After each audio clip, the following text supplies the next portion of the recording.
యెహోవా కొరకు ఎదురు చూచువారు నూతన బలం పొందుదురు. I like it in my English Bible. It says, "At those who wait for the Lord."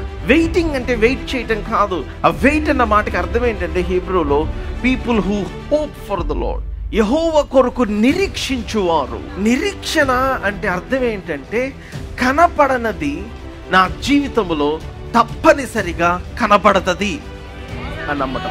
చాలా మంది they will be waiting and they will be wasting.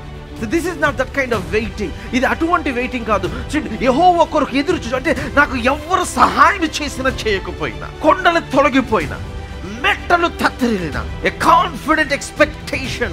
యెహోవా కొరకు కనిపెట్టువారు, యెహోవా కొరకు ఎదురు చూచువారు. ఈరోజు అంతా నిలబడి నాకు కావలి స్థలంలో నేను చూసేది ఏంటంటే నాకు సహాయం ఎక్కడి నుంచి వచ్చును. లెట్ మీ టెల్ యూ, ఈ రోజు రాకపోవచ్చేమో, రేపు రాకపోవచ్చేమో, కానీ ఒక రోజు నిర్ణయించబడింది, my help will come. I know God who can change things for people who wait.